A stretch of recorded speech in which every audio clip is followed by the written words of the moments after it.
Gente, boa noite! O Precisamos Conversar é daqui a pouquinho e hoje temos a Mili Lacombe aqui com a gente. Essa jornalista e escritora de mão cheia. Vamos falar sobre Copa do Mundo, sobre reconhecer os erros e sobre assumir para a sociedade e para a família a própria orientação sexual. Não sai daí de jeito nenhum.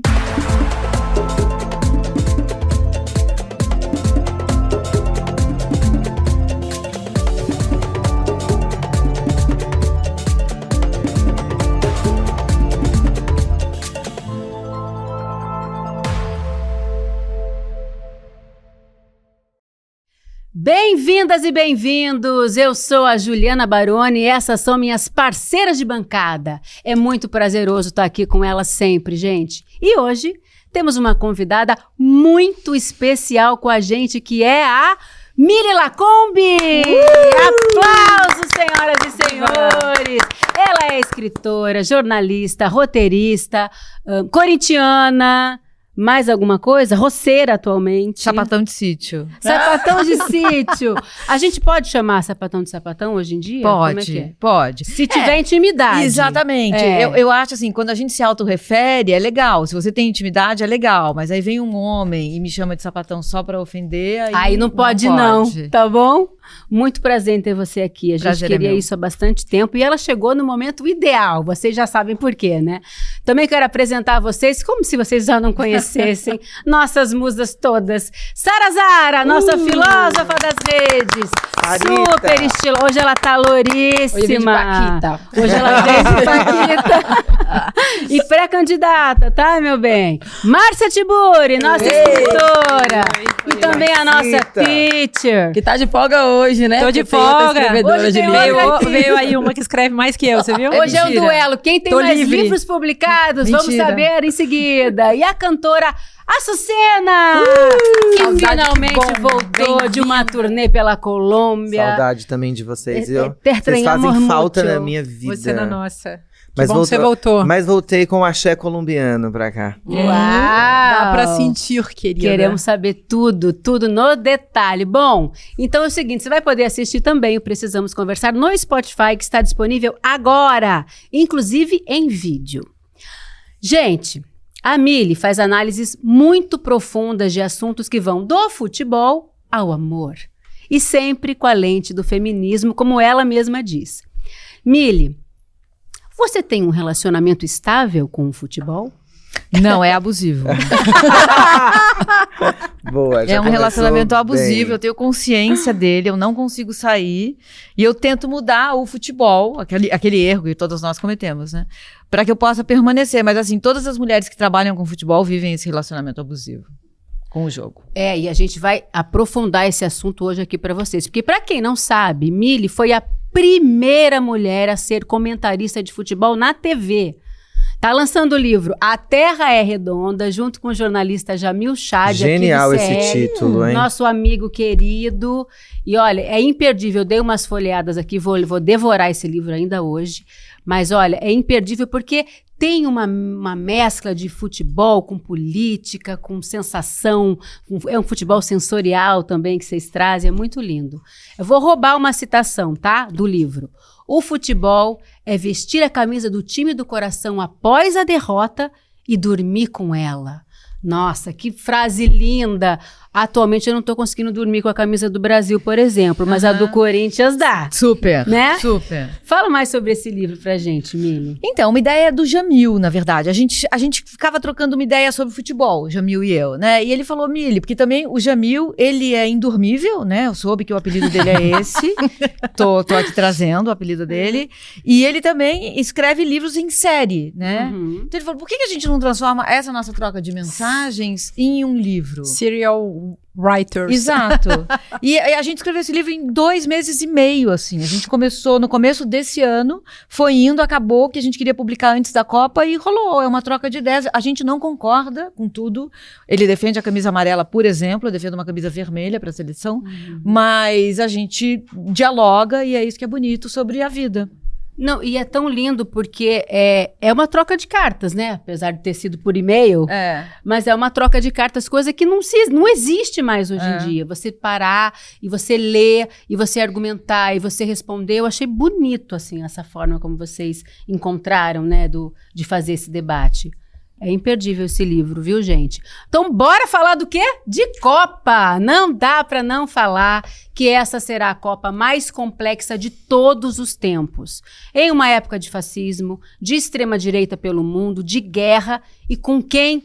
Trump no poder. E a Copa sendo lá, né? A Copa sendo lá, no Canadá, também. No México. Cláudia Sheinbaum dando um show como sempre. E os Estados Unidos realmente recebendo... as comissões, os atletas de uma maneira terrível com essa política absurda de imigração, né? Apertem os cintos que o piloto está presente e fazendo atrocidades. Mili, eu vou começar logo com você.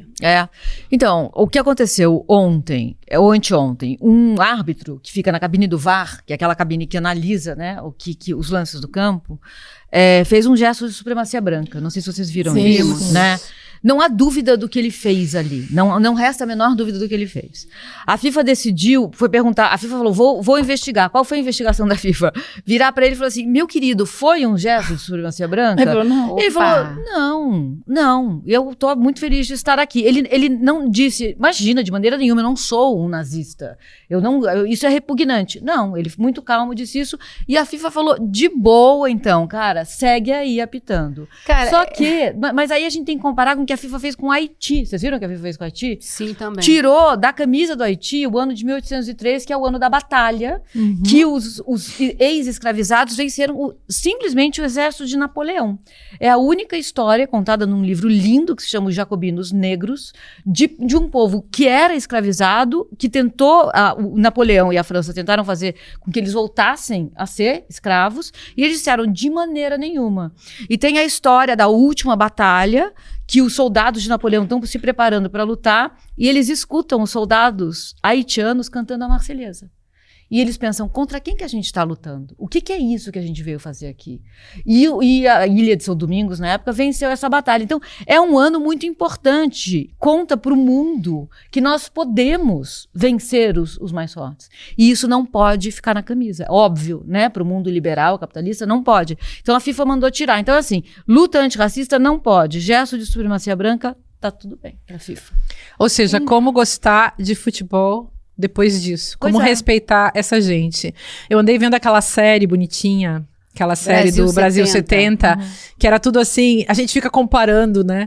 Eu vou contar um segredo, que eu já vou começar sendo antipática, mas eu acho que aqui no nosso programa dá pra ser... É a sua função, tudo bem. Gente, eu assisti o jogo... É legal na vida pessoal, tá, gente? Eu sou super ótima, assim, mas realmente, sinceramente, eu tive que esconder. Eu escondi.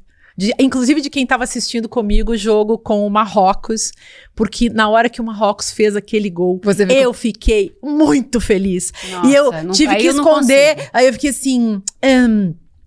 veja um gol. Meu Deus, aconteceu um gol. Eu fiquei torcendo pro Marrocos, eu tenho que dizer. E quando eu via aquela pessoa... assim, esteticamente comprometida, que é o Neymar, sabe? Que acha que é o técnico da seleção, ele vai lá dar conselho pros parceiros de bonézinho virado. E que se acha o gostoso. Eu fiquei assim, gente, é isso aí, é o espírito dessa seleção, desses caras que são... ruins podem ser cada um deles muito craque na sua parada, mas estão lá todos desengonçados, jogando muito mal, todos destreinados, sem charme, sem bossa. E aí a gente fica lembrando dos velhos craques e fica lembrando também das mulheres que jogam muito bem, porque toda vez que eu vejo um jogo eu lembro da Marta. Marta é a tal, né? Pra mim. Pra mim também. Ai, desculpem que eu fui antipática. E o ano que vem não vai ter Copa do feminino no Brasil? Sim. Vai ser, assim, o ano que vem a gente não está preparado para sentir o que a gente vai sentir. Eu já estou adiantando aqui, que não vai ficar pedra sobre pedra. Vai ser uma usina de circulação de afeto como a gente nunca viu. Os mais preconceituosos vão ser arrastados por essa onda de amor e de paixão. Ai, que bom. E aí o futebol feminino vai virar paixão nacional, como deveria ter sido sempre, né? Você assistiu o jogo da seleção, Sucena? Assisti, cheguei da Colômbia em cima da hora.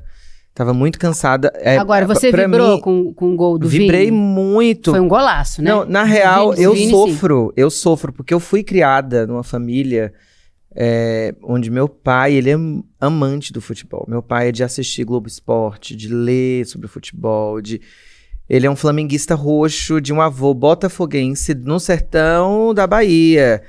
E de um tio, eu tenho um tio que é tio Germano, que é o tio do meu pai, que é extremamente flamenguista. Assim, o primeiro comentário dele do dia é sobre escalação do Flamengo, é sobre... Então, assim, eu cresci. Teve uma época que quando o Flamengo ganhou, acho que é 98 ou 99, com o gol de Petkovic, 2001, acho que é 2001, do Vasco, que eu vi que a cidade inteira saiu de rubro-negro. Isso fez parte da minha criação, assim, o futebol. Na verdade, eu sempre fui um menino muito desengonçado, sempre amei futebol, isso é interessante. Aí meu pai me levava, né? Eu não conseguia jogar bola. Eu assistia pra ver os jogadores de futebol. Evidentemente. Aí meu pai inventa de me levar pra eu ficar um pouco mais macho. Um pouco não, né? Nem eu nunca fui. Mas aí ele me leva e ninguém me escolhia, porque eu era horrível. Aí um dia, sentada entediada no banco, eu comecei a interpretar Whitney Houston pros meninos da reserva. Eu fui, assim... depois meu pai me deu uma baita coça, porque, enfim, uma criança... você apanhou? Não apanhei. Não apanhou. Ele brigou comigo, mas enfim. Só pra dizer que o futebol sempre foi muito presente na minha vida. E até hoje eu não consigo, quando é Copa do Mundo, gente, alguma coisa acontece. Mesmo com a distância, da relação com o Flamengo, da relação... É muito cultural, como o Brasil... Você chega no mundo, eu tava na Colômbia, as pessoas sabiam o dia do jogo do Brasil. Aí eu fui fazer uma escala no Peru, e eles sabiam. Eu sabia que você essa Juliana. Então, as pessoas sabiam. Eu lembro que eu cheguei no hotel, que eu tinha uma escala, mas ainda fui jantar por ali, saí do aeroporto, fui jantar. E as pessoas sabiam que o Brasil ia jogar. Ou seja, a gente tem enraizado para o mundo, a gente construiu de fato uma identidade nacional a partir do futebol. Perigosa muito. Ou não, gostosa, abusiva ou não, é nossa. E você, Sarazara?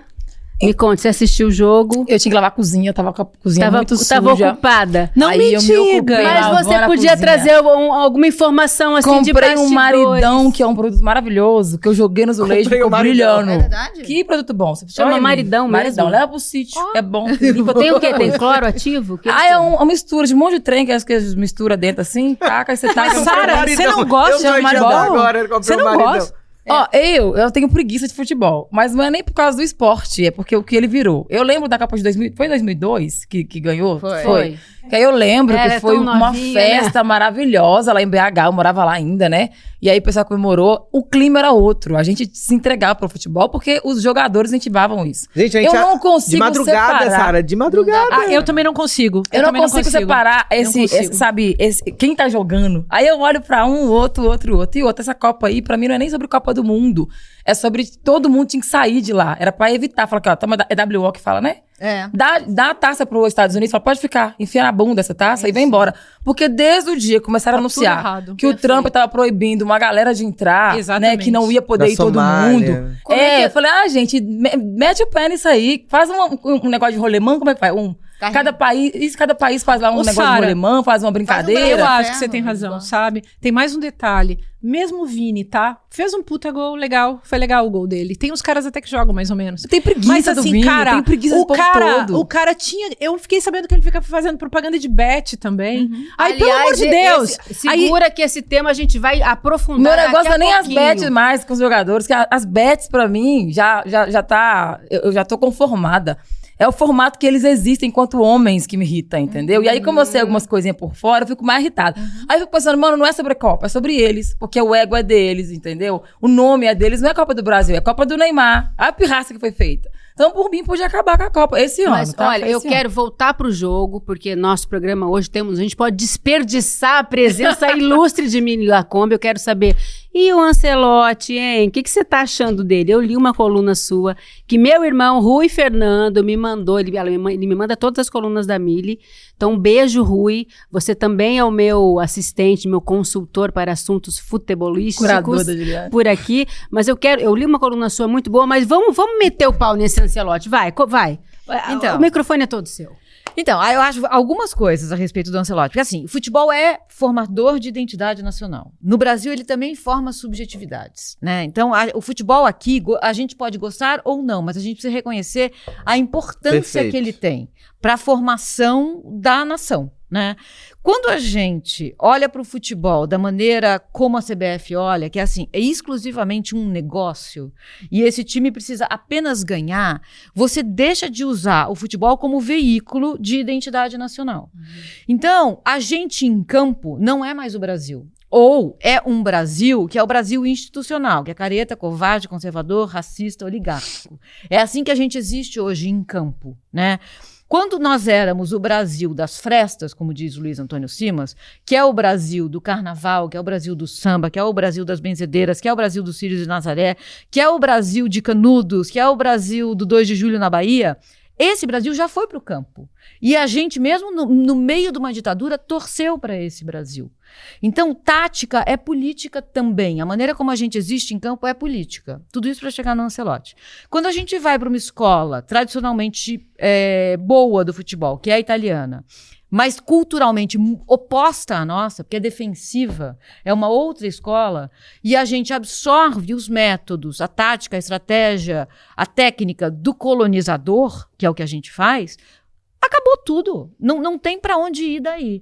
O Ancelotti só funcionaria se ele fizesse uma imersão no que é o Brasil verdadeiro.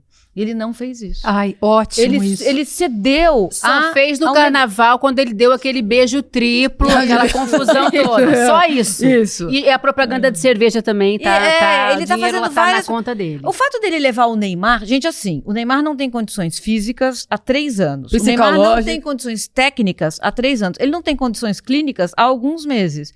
O que é que ele está fazendo lá? Ele tá lá para deixar os parças calminhos, porque ia ter jogador ali que ia sentar e chorar se o Neymar não fosse, e ele tá lá porque ele faz circular dinheiro, ele tá lá porque é bom pelo dinheiro. E o único pelo que mercado. Parece que não baba o ovo dele é o tal do Endrick. Exato. Que é um atleta de verdade, né, Mili? Vamos falar do Endrick, vai? Ele que tem O Endrick é o Brasil. O Endrick é o Brasil. O Endrick tem...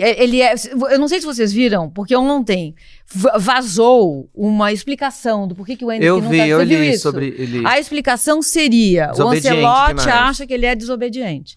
Gente, assim, tudo que a gente tem de melhor nesse país chama desobediência. Criatividade. É onde a gente Só tô brilha, amando. é na rejeição, é no desacato. Então, quando ele vai pegar o Endrick para colocar numa casinha da disciplina, da obediência, ele vai matar o menino. E é isso que estão fazendo com o futebol brasileiro. Então, ele só vai escalar quando o Endrick for taticamente obediente. Aí fudeu, gente. Mas vem cá, e o Endrick é um exemplo de um grande atleta, porque ele, pelo que me consta, dorme cedo, não vai pra balada, sabe? Faz as suas obrigações de atleta e, na verdade, ele é desobediente em campo, taticamente, porque ele é atacante, né? Ele é insubmisso. Precisa ser livre. Ele é insubmisso. Ele é insubmisso. E outra, que esse Ancelotti também é italiano, né, gente? A Itália tá, assim, muito... Não, enfim, tá fora. A minha tá na dúvida é cabeça essa. dele. Fala, não, tem um Sara. recalque, né, gente? Eu acho que tem um recalque. Você falou isso um dia. Acho que é impossível a gente não colocar o inconsciente na cena. E óbvio que isso deve pesar. Mili, você acha que não é confiar demais, não? Você pegar a Copa do Mundo e colocar na mão de um cara que é da Itália, que não tá participando do torneio?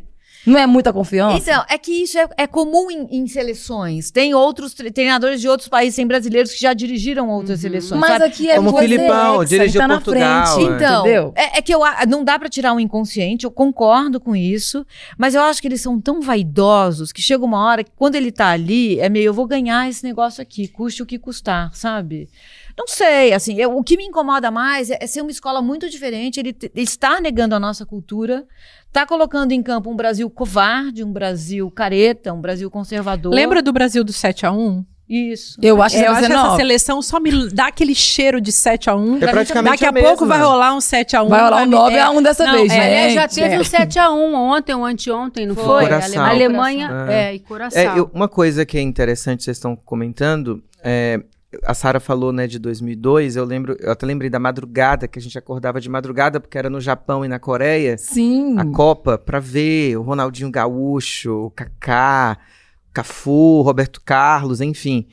Eu tinha 6 anos quando a Copa de 94 aconteceu, então eu lembro dos meninos maiores descendo a rua da casa da minha avó, gritando Foguete, desse Brasil, né? Que a Mili comentou, esse Brasil profundo, esse Brasil que se vê representado para além de rede social, para além... É um Brasil que se vê em campo jogando. Isso é muito bonito, realmente. Mas é interessante uma coisa que eu não tenho como não trazer o Nelson Rodrigues, que foi a primeira pessoa, quando eu entro na faculdade, que me traz uma visão mais crítica do futebol antes da Mili, né? Quando eu entro na USP, e aí eu vou ler A Sombra das Chuteiras Imortais, que é um clássico sobre o sintoma do viralatismo, que é de onde vem, inclusive, o conceito que a gente usa muito no programa, e desse não entendimento que talvez esse técnico, que é de uma escola, inclusive, tradicional do futebol, a Itália, é tetra, a gente não pode esquecer disso. Talvez por isso ele tenha sido convocado.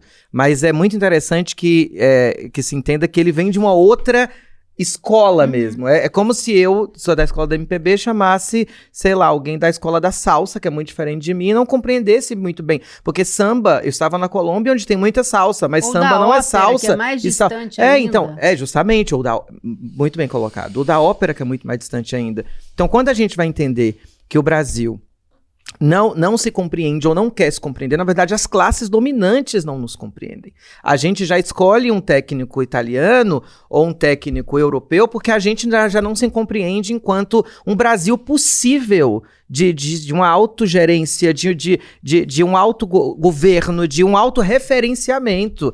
A gente tem possibilidade de ter técnicos pretos, inclusive, que quase não tem, né? Tem isso também, né? Não existe técnicos pretos. Pretos no comando de... enfim. Homens brancos são os técnicos, né, gente? Justamente. Então, isso que a gente está falando. Então, o inconsciente tem que ser considerado nos processos, a raça, a classe, as questões coloniais e gênero, obviamente. Sim. Porque o futebol ainda é um assunto de homens. Claro, a gente está vendo uma Copa do Mundo que é um assunto de homens.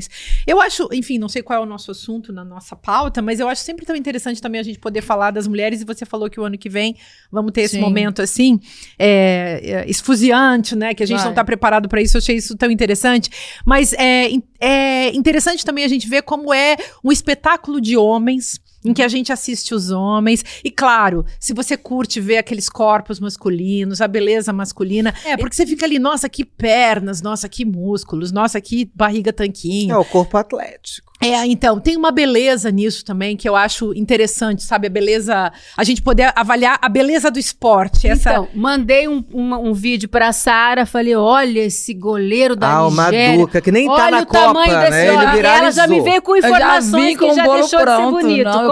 Gente, eu achei que era IA aquele homem, eu achei que era inteligência artificial. Primeiro, antes de eu achar gostoso, eu vou dar uma olhada assim, né, e vou nas mães de jogadores, que eu conheço alguns, pra poder pesquisar.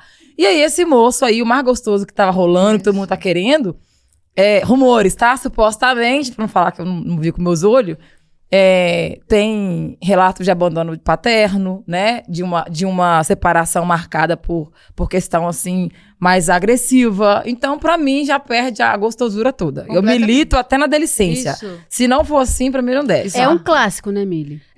No futebol masculino, a gente não nos é dado o direito de ter ídolos. Porque quando você olha para o campo e vê alguém que joga muito bem, se você for pesquisar a vida dessa pessoa, a chance de você encontrar coisas ali que você não vai gostar é grande. E como você falou, a gente não pode... É só a partir de uma situação de muito privilégio na vida que você pode dizer, eu não me importo com o que ele faz fora de campo. Gente, o Garrincha, né? E Elza Soares. Pois é. Dizem que a Elza Soares apanhava do Garrincha, que é um dos mais adorados da nossa história. E ela história. ficou com ele até o final, cuidando dele. Gente, a história do Pelé também, né? Com a filha dele. É muito triste. Eu desconsiderei aquele homem. Eu fui no tal de um comício que teve em Belo Horizonte uma vez e Sandra tava lá. E aí ela... Esse negócio de crente contar testemunha, essas coisas. E ela tava contando. E ela chorava muito, falando que ela queria o reconhecimento do pai, que era o Pelé na época. Eu era criança, já peguei eu acho que já tinha ali um resquício de alguma coisa disso. Eu não consegui admirar o Pelé nunca mais quanto jogador, entendeu? E aí parece que a pessoa se reduz, né? Todo o talento dela se resume àquilo ali que marca muito. Então, porque mas seja sabe uma coisa pessoa, controversa né? pra dizer. Quando o Pelé morreu, tem uns 2 anos ou 3, né, mais ou menos. Acho que foi em 21. Eu fiquei muito triste, 22. assim, porque eu acho que ele foi... Eu consegui separar Esse ainda cara não que consegui errou até hoje. muito, que inclusive tem histórias assim com a Xuxa, né? Que vocês sabem que é minha ídola, não sei o quê, muito difíceis, mas Fico ele imaginando eles em namorando. campo realmente é um negócio que me enchia os olhos de ver, assim. Lógico que eu vi depois, né? Era Meu bem pai absurdo. me mostrava, mas eu não consegui cancelar o Pelé, por Sim. exemplo. Você sabe que tem um texto de uma jornalista argentina a respeito do Maradona, que também tem histórias, né? Do Horrível. Maradona. É verdade. E é muito bonito esse texto, porque assim, o Maradona fora de campo, ele na luta política, né, ele era correto, né, ele queria um mundo outro, mas na performance como homem, ele também foi violento, né, há relatos que ele foi violento. E essa jornalista diz, ela é uma jornalista feminista, e ela fala, me deixem amar o Maradona, porque a gente tem que lidar com essas contradições na vida. Ser mulher e gostar de futebol é encontrar lugares dentro de você para conseguir pelo menos acomodar aquele cara que fora de campo fez pela Argentina o que ninguém fez. Porque assim, depois da guerra, a Argentina viveu uma guerra colonial com a Inglaterra nos anos 80, né? No 82 a guerra foi declarada. Em 86, a Argentina e a Inglaterra se encontraram na Copa do Mundo. Isso foi E lindo. o Maradona fez um gol de mão. E o Maradona fez um gol que ele driblou todo o time inglês. E aquilo foi lido na Argentina como uma forra da guerra. Aquilo deu confiança e autoestima para o argentino e para a Argentina. Então, é esse o lugar... É tão violento... O machismo e a misoginia são tão violentos com a gente que a gente se vê nessa situação de ter que acomodar um cara como Maradona, e ela escreveu, o texto é lindo. Então, lindo. Mili, isso que você está falando me faz pensar que o futebol também é um exercício de democracia. Então, lembrando a história das mulheres que ficaram proibidas de jogar futebol desde 1941, naquele decreto do Getúlio Vargas, até 1982, né?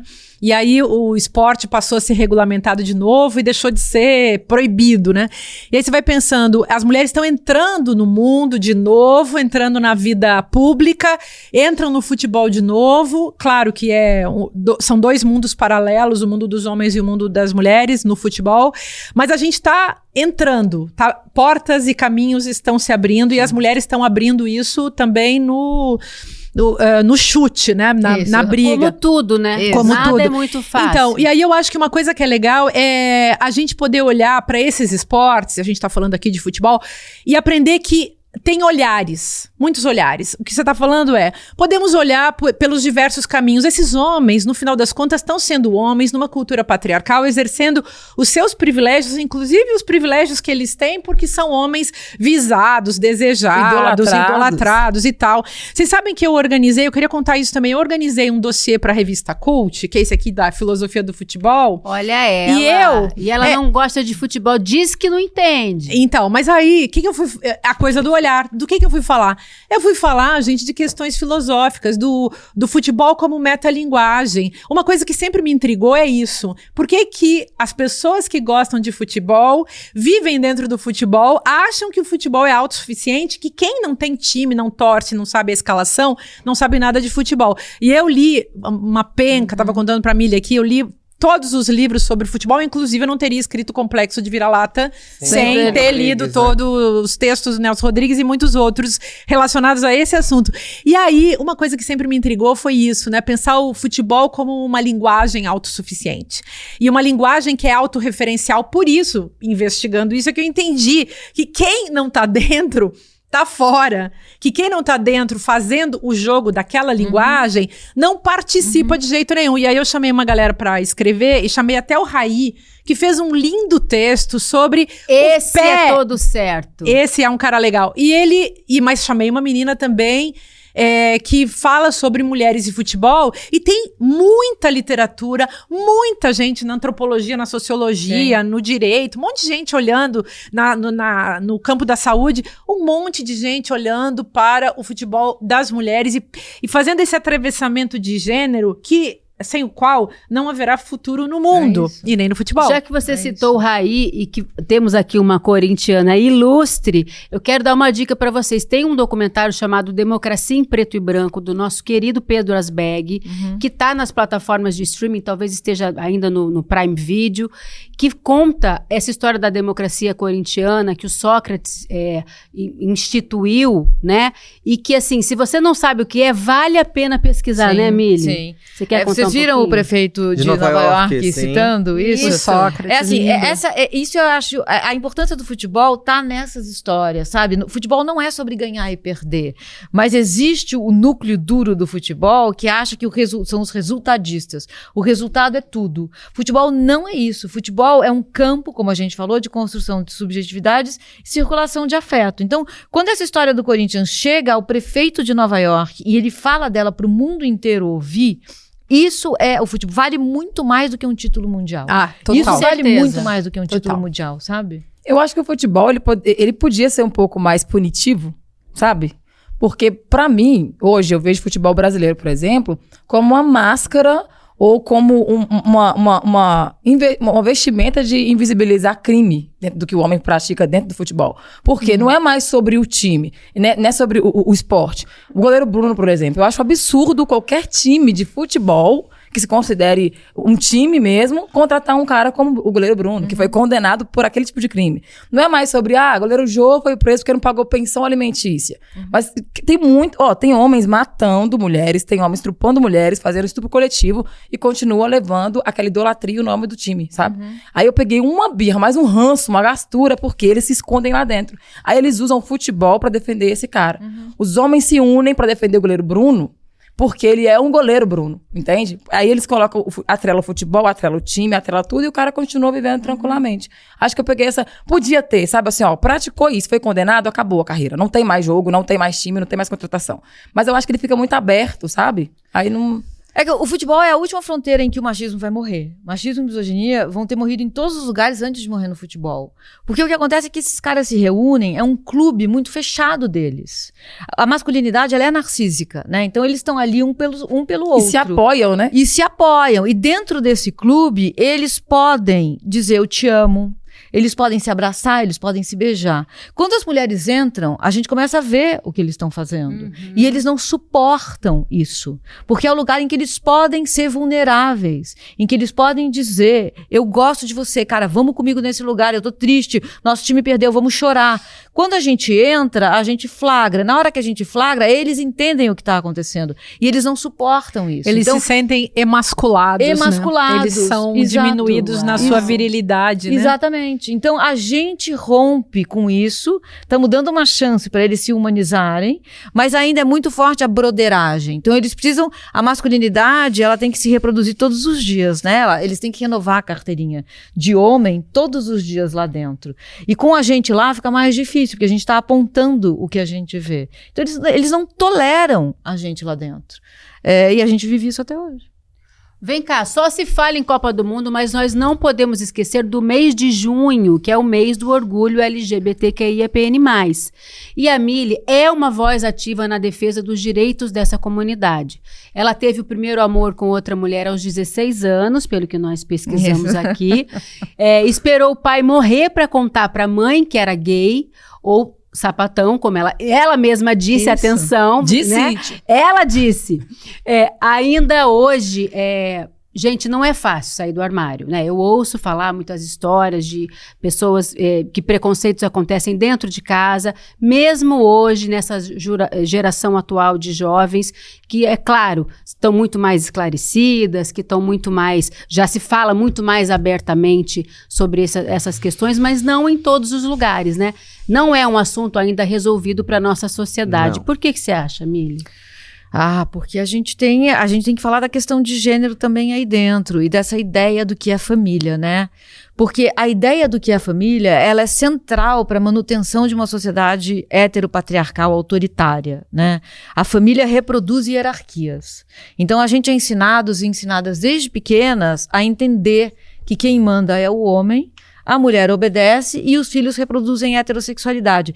Isso é muito funcional para o capitalismo, para o liberalismo, porque a gente já se doutrina ali dentro do núcleo mesmo. Então, enquanto a gente não mudar a ideia do que é família, a gente não vai conseguir sair dessa situação. A comunidade LGBTQIA+, paga a conta da manutenção desse sistema, assim como as mulheres também e as pessoas negras. Então, a gente precisa também fazer assim, para mim, eu sou uma mulher branca de classe média alta. É difícil sair, mas não é tão difícil como se eu fosse uma sapatão negra periférica. A gente tem essas camadas, sabe?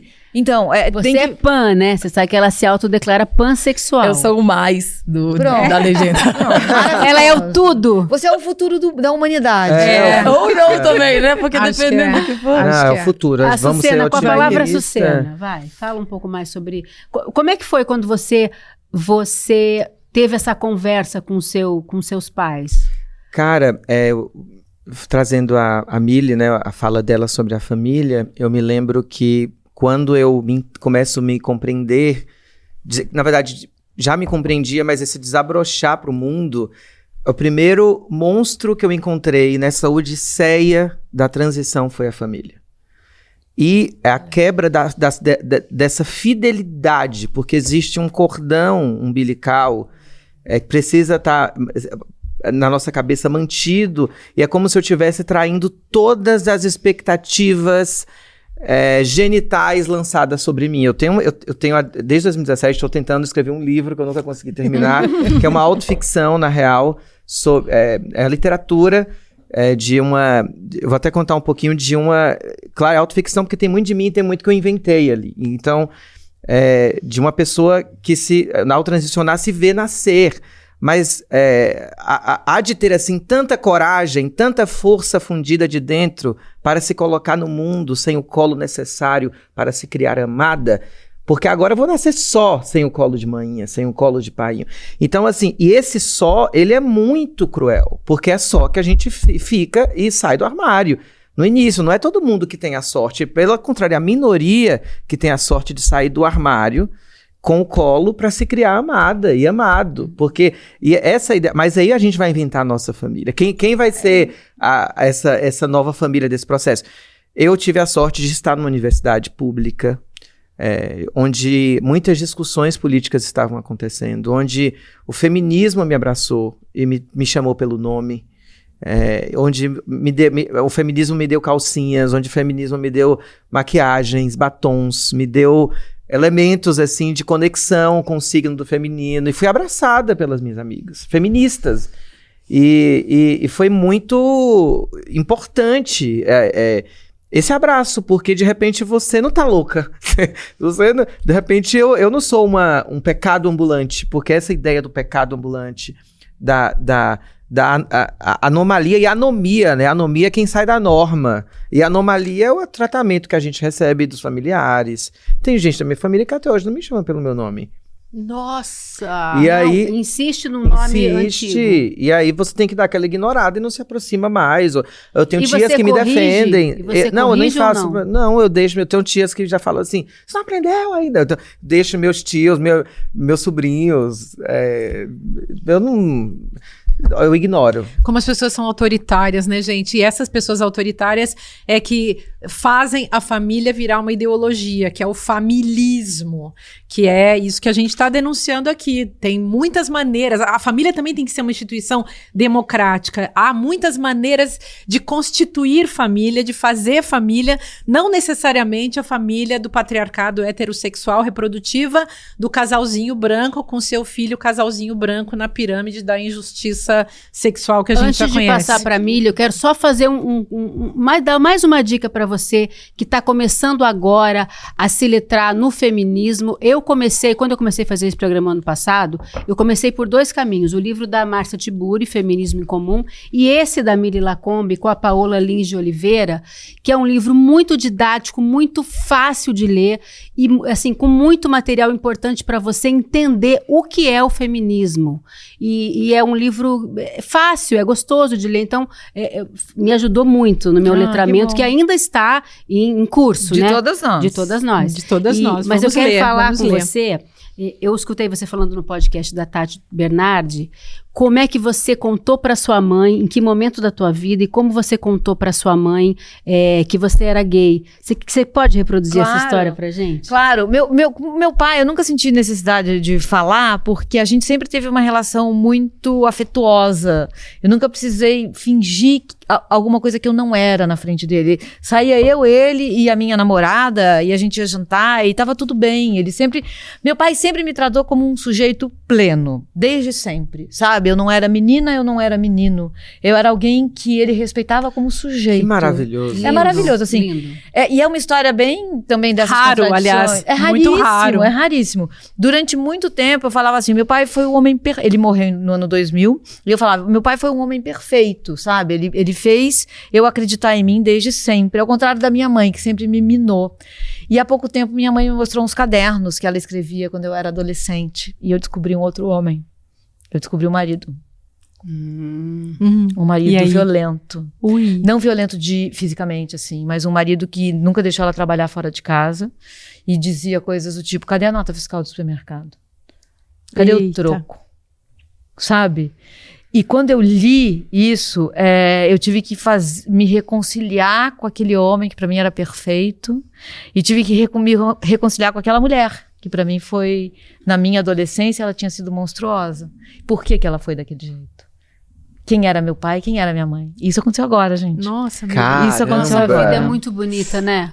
Muito bonita. Como a gente vai passando Surpreendente. por ela. Que Mas surpresa. tudo isso, porque você perguntou, já até esqueci. Não, eu perguntei como é que você contou pra sua mãe que você saiu do isso. armário, que parece uma cena de filme, atenção. Então, nessa época, eu ainda não sabia de nada disso. Então, ainda tinha essas duas figuras pra mim, né? Aquela mãe que impedia eu ser quem eu queria ser, e o pai que me dava toda a liberdade para eu ser quem eu quisesse ser. Nunca tinha dito à minha mãe que eu era uma mulher lésbica, mas assim, ela já tinha ido à minha casa, ela viu uma cama de casal em que eu dormia com a minha amiga, entendeu? E quando meu pai morreu, eu morava nos Estados Unidos, voltei pro Brasil e fiquei na casa da minha mãe. E aí um dia a gente foi para algum lugar, eu dirigindo, ela no carro, é essa cena, não é? Essa cena. É. E ela falou alguma coisa, eu comecei a reclamar do trânsito, ela falou assim, ai meu Deus, você tá com o mau humor das solteironas. Aí já tem toda a questão do gênero, né? Só que eu pensei assim, ela sabe que não é o caso, não sou exatamente uma solteirona.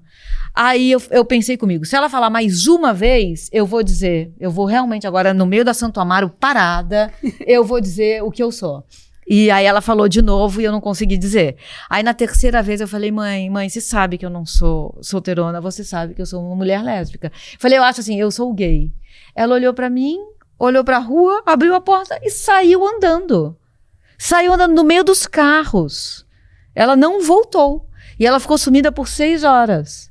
E eu fui pra casa dela e liguei para minhas irmãs, pro meu irmão. Um dizia, ela se matou, o outro dizia, ela foi comprar uma arma. Ela morreu de inveja. Minha irmã caçula falou, se tranca aí, você quer vir pra cá? Se tranca aí. E aí aquilo virou uma cena assim, absolutamente distópica. E eu pensava, será que ela vai me matar? E assim, a gente sabe o número de pessoas, né? Mas enfim, pra resumir essa história, homofobia tem cura, minha mãe está irremediavelmente curada, o remédio chama amor. Ai, que Sim, bom. Ela se dá bem com as minhas ex-mulheres, eu falo disso com ela fala disso comigo, eu falo, mãe, é porque ela fala, eu vou sair com a minha amiga, eu falo, mãe, tá vendo, você acabou a vida que nem eu. Com as suas melhores As amigas. mulheres não são é as bom. melhores companhias. Mas e você teve essa conversa na tua casa ou nem? Ninguém nunca perguntou, então eu não respondi. Maravilha. Eu não precisei falar, porque eu acho que uma das formas que as pessoas LGBTQIA+, têm medo é de contar e ser expulsa de casa, né? Acho que o primeiro sinal de vulnerabilidade é esse. Pra onde eu vou, caso eu não seja aceito. Isso. E eu saí de casa sozinha com 14 anos, então eu não tinha medo de nada, não tinha por que contar. E como meu pai e minha mãe nunca perguntou, então, né, se um dia aparecer de eu me casar com uma pessoa que eu queira, eu apresentar pra eles. Aí o formato já não é comigo. Tem que esperar chegar na hora. Se for mulher, travesti, homem, mulher trans, homem trans, aí já não é comigo mais. Aí eles têm que... ninguém paga mais conta até hoje, gente. Olha, eu não tenho experiência nisso, porque como vocês sabem, eu sou heteronormativa, né? E É muito recalque, amiga, eu também sou. eu sou. Até gostaria de ser mais livre, mas enfim, eu sou aquele padrão ali. E tá tudo bem, tô feliz assim. Mas tem uma história que eu quero compartilhar. Vou pesar o clima, tá? Já vou avisando a vocês. Que tem uma história. Um amigo gay, maquiador, morreu de AIDS, né? Quando eu fui ao velório dele, era muito meu amigo. Quando eu fui ao velório dele, a mãe, terrivelmente evangélica, estava ao lado do caixão e ela estava aliviada com a morte do filho. Porque ela não aceitava ele ser homossexual e dizia, agora ele encontrou Jesus. Ela preferiu, ficou muito claro para mim ali, ela preferia ver o filho morto do que saber que ele era um homem gay. Olha o que pode acontecer, né? Olha onde o preconceito pode levar as pessoas, né? Nossa, horrível. Horrível. Eu tenho uma história que é ao contrário, que é comigo mesmo. Eu tenho uma filha, né, que tem quase 30 anos. E aí ela sempre namorou meninas e meninos, uma bagunça lá, maravilhosa. E aí, ela tem várias amigas meio assim, mas que ficaram lésbicas. E ela acabou, faz tempo que ela só namora menino, né? E um dia eu cheguei pra ela e falei assim, minha filha, já que você namora os dois, por que você não escolhe de uma vez as mulheres? E aí ela se matava de rir, mandava áudio pras amigas e me falava, mãe, você é a única mãe da turma que quer que a filha seja lésbica. Minhas amigas todas escondem. Mas é um desejo seu recalcado. Eu sou totalmente você recalcada. ter sido. Não, mas é que, gente, é muita travessia na vida, né? Mas eu acho que eu fico entre a perversão e o recalque, porque eu realmente só tive namorado homem na vida. E ainda tenho, né? E eu acho legal. Porque eu acho também uma coisa legal nos homens. Os homens que eu conheci, pelo menos, eles nunca estavam nem aí. É uma coisa muito boa. E eu me relaciono com os homens muito de igual para igual.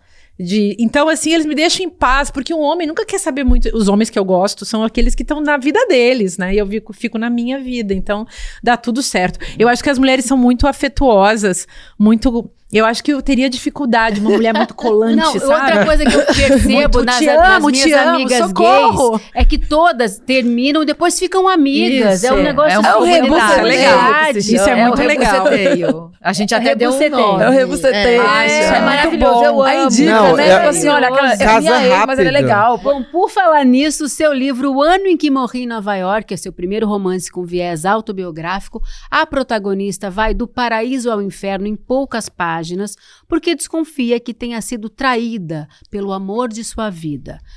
Pior que foi, viu, gente? É a história da cura de um amor. Ai. Você é bastante intensa no amor, né, Mili? E no sofrer por amor? Sim. Muito. Assim, houve uma versão minha pré-menopausa que era muito intensa.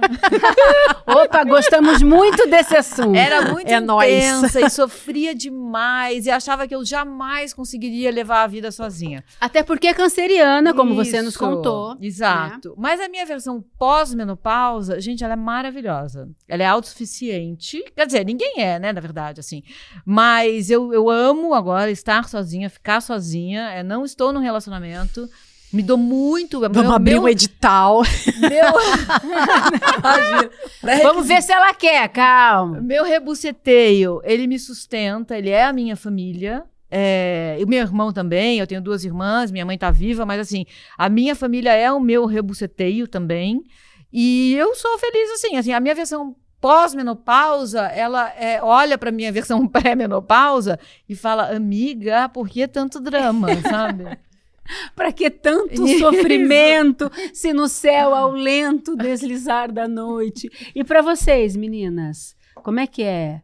Você sofre de amor? Você Eu sou sofre de dramática. amor? Porra, senão eu não seria cantora e compositora Jamais. doída. Nossa, eu sofro de amor Ela é demais. um bolero, ela canta de um tudo, mas um E bolero eu sou te meio... faz bem, né? Lupicínio Rodrigues fez o hino do Grêmio, né? Falando de futebol de novo. Que é uma das histórias mais lindas, que ele de um time racista na época, né? Não vou falar assim do Grêmio, mas essa era a qualidade, justamente. E o hino do time é de um grande compositor brasileiro, que é o Lupicínio Rodrigues, que é o sambista da dor de cotovelo. E é maravilhoso. É maravilhoso. Até a pé nós iremos. Para Então, o que der e vier. É mesmo. Eu sou dessa laia de compositoras e compositores que sofrem quando eu tô desiludida. Meu amor, eu vou pro banheiro, descer no azulejo. Chora. Eu era assim também. Mas eu também sou. Eu adoro. essa cena do- enfim. Encosta na parede E eu desce. sou assim, eu sou dramática. Eu sou o contrário, gente. Eu faço pesquisa antropológica. Toda vez que eu namoro um sujeito, eu trato aquilo como se eu estivesse numa expedição, fazendo uma pesquisa de campo. E todos eles me inspiram personagens e literatura. E é muito interessante você chegar perto dos homens, assim, porque eles são também muito variados, sabe? Apesar do combo, assim, genético, né? Ou filogenético básico, eu acho eles sempre muito interessantes. Então, eu sempre olho como uma pesquisa. Deixa eu contar uma Márcia fofoca da Aventureira. Márcia pra mim, Márcia que a Aventureira não da sabe. Ela fez uma festa de divórcio uma vez. Ai, que maravilhoso. Que foi bombada, gente. não foi? A melhor festa Foi a da melhor tua vida? festa Que da vida. maravilhoso Não, foi um isso. negócio melhor do mundo, Festa do assim. Eu divórcio. inspirei muita gente e foi maravilhoso, gente, porque eu lutei por aquele divórcio de um sujeito, assim, que não queria, eu acho que ele não queria, não sei porquê, mas sabe que meu primeiro marido também, o pai da minha filha, também demorou uns 10 anos para assinar aquele papel. Foi um negócio assim que parece que eles têm uma esperança de que você vai voltar. E eu queria contar um negócio pra vocês. Eu acho que não tem nada mais anti-sex appeal do que um ex, né? É diferente. Eu acho que com as mulheres é mais legal. Porque os homens ex, gente, eles são tão sem graça. Você fica assim se olhando. Ai, Que você fala, que eu mas tava? que eu Como eu fazer? pude? Como eu pude? É. Tem vários como eu pude. Eu nem vou contar pra Juliana, vocês. samba, Juliana! Juliana não quer sambar. Sara, Samba, Sara, Juliana. olha o marido vendo, meu lindo, eu te amo. Vai. E você? Não, eu nunca sofri. Eu queria ter sofrido de amor até Você hoje. nunca Não sofreu deu por tempo. amor? Peraí, Não deu atenção, você Não nunca deu. sofreu por amor? Não, é o lado possível. bom de ser atípico é que é muito funcional, é muito decidido. Se a pessoa fala, não te quero acabou, mais, acabou. a sua cabeça entende. A pessoa não me quer mais, então vamos querer outras pessoas. É daqui pra frente. E aí, se me incomoda, eu tentei um relacionamento na semana retrasada. Eu achei que ia ser muito bom. Sério? Na semana retrasada? Sim, Durou semana quantos retrasada. dias? Durou 23 horas. Sério? E era pra durar mais, mas a pessoa me levantou 5 horas também pra treinar. Acabou. Sabe esse botão do desliga aqui? Desligou automaticamente quando ela falou assim, não, vamos treinar. 5 horas da manhã, 14 graus de São Paulo. Aí desapaixonei. Aí, infelizmente. mas eu quero Caramba, essa Sara, por causa oportunidade. disso, Cara, cara. Mas é porque Ela mexeu na minha elimina paz. ativa, hein? Tira o amor do lugar, entendeu? Aí eu desapaixonei. mexeu na minha paz. Eu acho que eu amo minha paz. E Isso, aí, isso é muito infelizmente, importante. Não mexa na nossa paz, porque aí realmente não tem. Olha, eu não vou nem falar. Bom, vamos mudar de assunto. Agora Não, conta. não vou não. A Juliana não quer Você- contar. Vamos Conta, voltar. Juliana, Não, conta, não, não, Juliana, não, conta. não, Imagina, não o faz Eduardo isso, não Moreira faz é debaixo do chicotinho. Não façam. Pensa não que o façam quê? isso comigo hoje, não. Gente, em 2006, vou voltar um pouquinho no tempo. Em 2006, faz tempo, hein? Mili disse ao vivo que o goleiro do São Paulo, o Rogério Ceni, estava envolvido em uma suposta falsificação de documento. Pouco importa isso 20 anos depois, mas o jogador ligou para o programa, que era ao vivo, que ela era a única comentarista mulher do momento da história do Brasil, e rebateu a Mili. Na época, Mili foi posta na geladeira, na TV Globo, e um tempo depois reconheceu o erro e pediu desculpas. Eu achei isso tão lindo. Foi muito difícil fazer isso? Foi muito difícil. Foi muito difícil, porque assim, uma coisa é você errar no mano a mano ou num ambiente privado. A outra coisa é você errar em rede nacional de TV, com milhões de pessoas vendo, né? Então, tem aí um tombo muito grande. Aí, quando alguém diz, você errou nesses termos, assim, acho que a primeira reação de todo mundo é se defender, né? Não, imagina, alguma coisa assim. Eu lembro que, assim, a geladeira me deixou em casa, sozinha. Eu tava começando um relacionamento que duraria 10 anos, então eu também fiquei com muita vergonha, porque sabe, você tá naquela época que você tá se exibindo pra pessoa, que Tá você se comprovando. Claro. Né? E eu lembro, assim, duas vergonhas grandes, assim, o que essa mulher vai pensar de mim, e meu sobrinho, que na época tinha 12 anos, era muito São Paulino, e o Rogério Ceni era o ídolo da vida dele. Então, e eu era a ídola da vida dele. Então, eu vi a dificuldade dele para entender o que estava acontecendo. Eu lembro que uma vez era aniversário dele, pouco tempo depois eu levei ele numa loja do São Paulo para comprar uma camisa e ele pediu a camisa do goleiro reserva do São Paulo. Ali eu falei, oh meu Deus do céu, o que eu fui fazer com esse menino? Mas enfim, eu fiquei em casa tentando entender o que aconteceu e essa viagem ela é muito difícil, né? Porque você tem que olhar no espelho e ver por que você errou, o que te levou ao erro, né? Pedir desculpas nunca é fácil. Né? Reconhecer o erro nunca é fácil, verdadeiramente assim, porque a gente não pede desculpas para que a outra pessoa fale, ok, não tem a ver com a outra pessoa, tem a ver com a gente reconhecer dentro da gente esse erro, né? Então esse erro, ele foi muito importante na minha vida. Ele me colocou num rumo certo. Porque, assim, eu tava me tornando uma pessoa bem intragável, assim, sabe? A televisão mexe com você, né? Com a vaidade, né? Com a vaidade. Eu saía na rua, as pessoas me reconheciam, sabe? Eu lembro uma vez que eu tava num restaurante com esse relacionamento que tava começando e veio uma mulher na minha direção e eu fiquei ereta, assim, eu falei, ela vai querer um autógrafo, sei lá. E ela falou, posso te perguntar uma coisa? Eu falei, claro. E ela falou, onde você comprou sua bolsa? Eu queria morrer. Eu queria morrer, ótimo. Sabe? Então, eu acho que o que tava... Agora eu vou dar um autógrafo. E minha mulher vai ver como eu sou importante. Então, eu acho que me colocou num rumo melhor na vida, sabe? Eu não sei o que eu me tornaria se eu continuasse pelo caminho que eu tava. Então, eu honro esse erro. É maravilhoso. Nossa, isso é tão lindo que você falou. Como é que é pra vocês, meninas, assumir o erro? Pegando esse gancho dela também, e sua pergunta, eu conversando com a Bluebell, um dia no podcast, a gente chegou na conclusão que o fracasso nos aproxima muito mais da nossa humanidade do que o sucesso, porque o sucesso nos tira do chão, né, e infla o nosso ego a tal ponto que, enfim, pode alcançar as estrelas.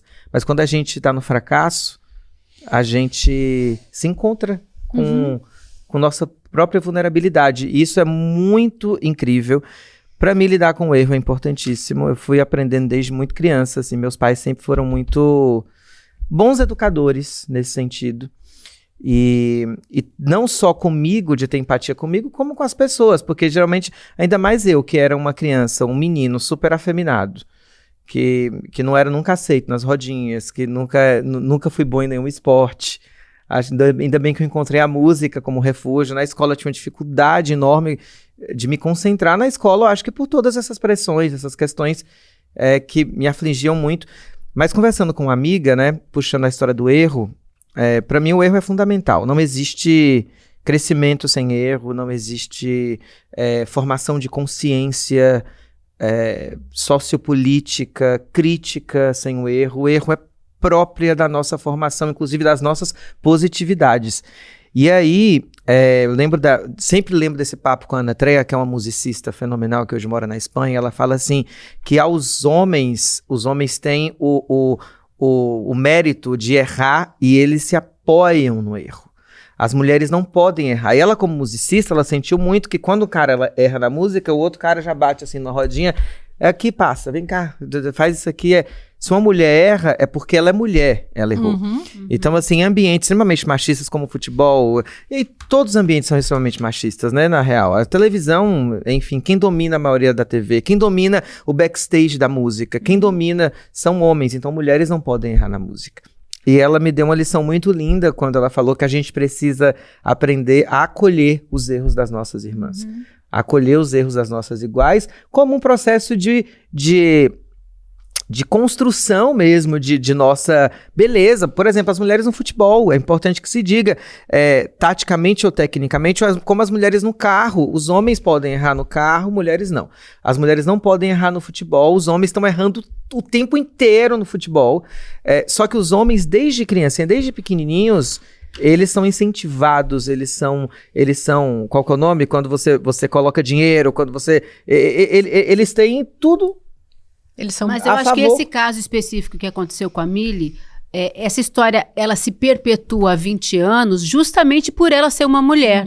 Então. Porque os homens erram o tempo inteiro, falam merda, desculpa. O Romário agora com... O tempo inteiro. O Romário, boa. Agora, vamos isso vai virar o quê? Vai virar nada. Nada. Com a Fernanda Gentil. Aliás, é o privilégio. Gente, horrível. O privilégio olha do só, perdão, né? Ele veio a público depois...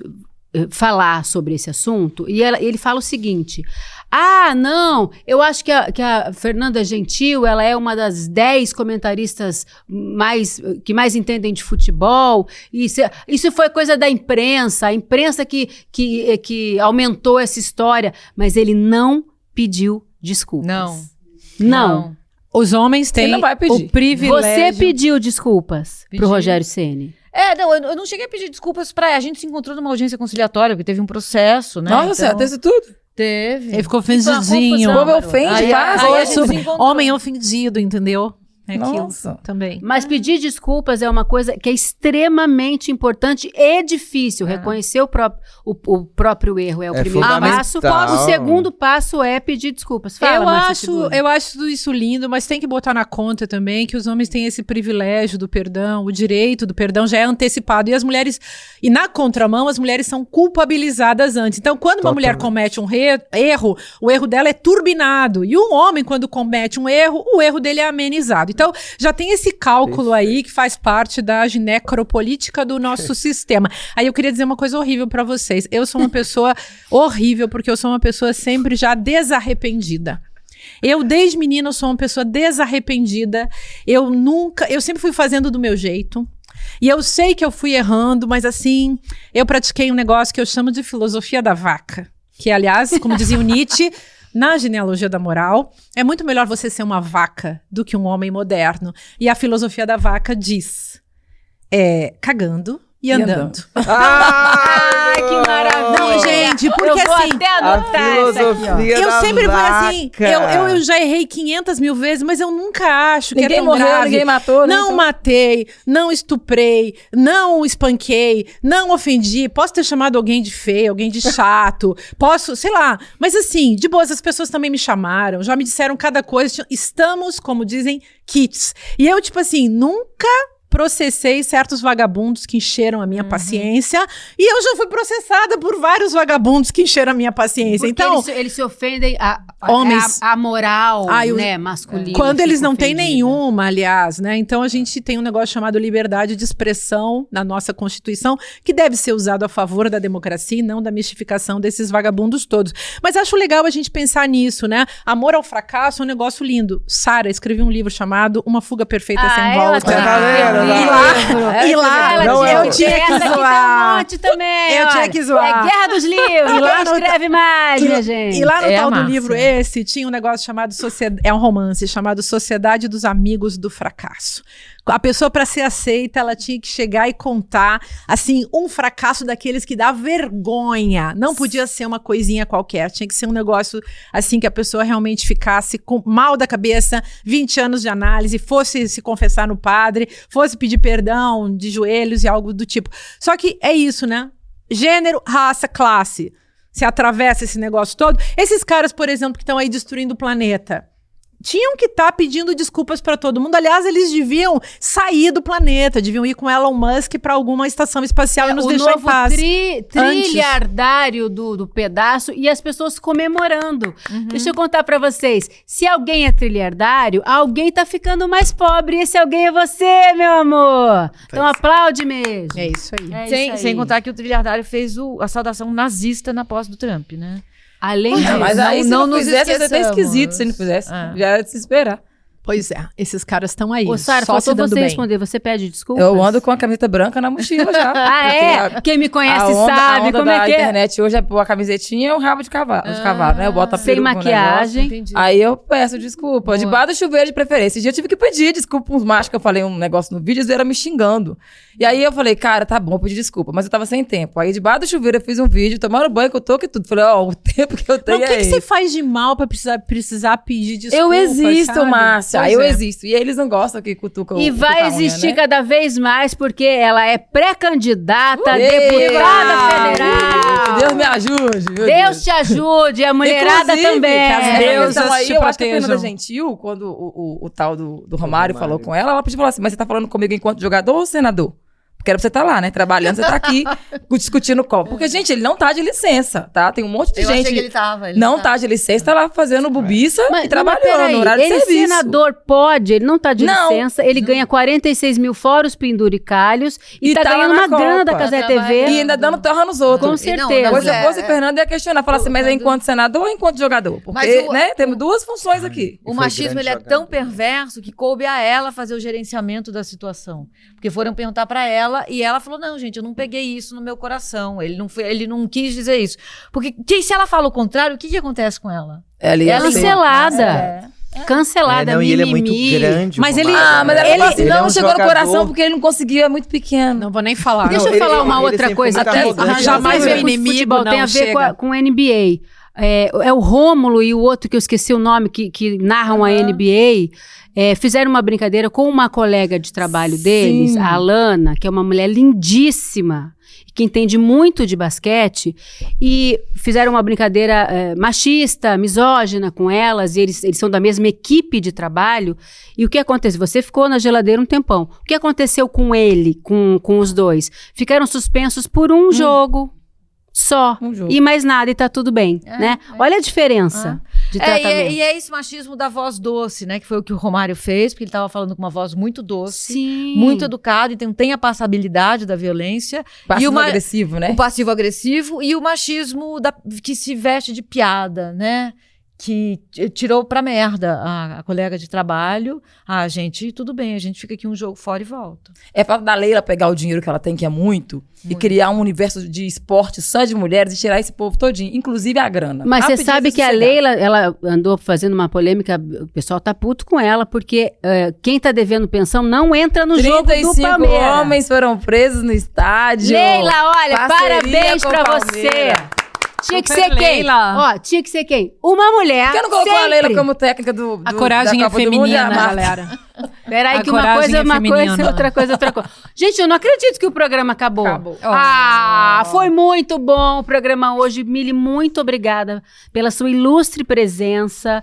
Você não só nossa colega de feminismo, mas uma pessoa que nós admiramos. Você é uma pioneira na TV, falando sobre esses temas que a gente agora traz aqui. Você e Márcia Tiburi também, muito pioneira, muito linda. Não, referências Ah, reais. referências é. reais. Então, é muito importante ter você aqui. Quero te agradecer, viu? Nossa, Amamos gente, muito. assim, eu sou fã de cada uma de vocês no particular e agora também nesse conjunto que vocês formaram aqui. Eu assisto vocês, então obrigada por esse espaço, obrigada Querida. por eu estar aqui. Se eu puder pedir para as pessoas me seguirem no Instagram, que é onde a Com minha certeza. personalidade, eu dou um curso lá de feminismo, tenho um grupo de leitura, é M Lacombe o meu Instagram. E é o nenenzinho, né? Que no Instagram tudo... Chegou aqui, né, menino? Nenenzinho, é igual nós somos brabas só É no um Instagram. amor. É a massa toda. Um amor. Olha só, nós vamos encerrar por aqui com a nossa. Já que ela voltou, vamos explorar os explorar. dons. Ela vai cantar Aquarela do Brasil, mas antes eu tenho um recado para vocês. Estreia uma nova série documental original ICL no dia 28 de junho, às 8 da noite. A exibição vai ser seguida de um debate ao vivo com o Edu Moreira, meu querido e maravilhoso marido, Elô Vilela e Luiz Costa Pinto. A série se chama Orçamento Secreto. Denúncias do maior esquema de corrupção do Brasil. Garanta seu ingresso em iclconversar.com.br e para receber mais informações aqui do nosso Precisamos, aponte seu celular para o QR Code que está aparecendo aqui na tela. Isso aqui não é propaganda de Bet não, tá? Tá bom, minhas lindas? Ou acesse icl.com.br/Precisamos Conversar e entre no nosso grupo exclusivo no WhatsApp. Lá você vai receber o link para assistir o nosso próximo encontro e ter acesso a conteúdos exclusivos. Se você quer as nossas dicas dos livros, onde é que encontra, a série que a gente fala aqui, tudo tá nesse grupo. Não vai ficar me perguntando pelo direct no Instagram, não, que eu não vou responder um por um. Vai lá no nosso grupo, tá bom? Então, um beijo e agora, Açucena. Vambora. Eu vou tentar trocar a palavra mulato ali, com todo respeito. Vambora, vamos tentar aqui. Em uma ode a Gal Costa. Sempre, né? E aí vocês cantam comigo também. Vai. Brasil, meu Brasil brasileiro, meu canarinho isoneiro, vou cantar-te nos meus versos. O Brasil, samba que dá, bamboleio que faz gingar. O Brasil do meu amor, terra de Nosso Senhor. Brasil, pra mim, Brasil, pra mim, Brasil. Pra nós. Que o nosso Brasil entre campo, Mili. Que o nosso verdadeiro Brasil entre. Hendrick.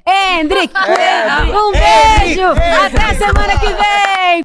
2026 é ano de eleição e os políticos vão ficar desesperados quando souberem que no dia 28 de junho o ICL vai exibir os primeiros episódios da série documental Secreto, o maior esquema de corrupção do Brasil. Uma série documental que vai mostrar para as pessoas para onde foram os mais de 150 bilhões de reais destinados de uma maneira absolutamente opaca para os deputados e deputadas, senadores e senadoras da República.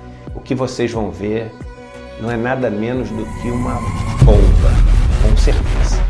Depois desse documentário, alguma coisa vai ter que ser feita. Um abraço e até o dia 28.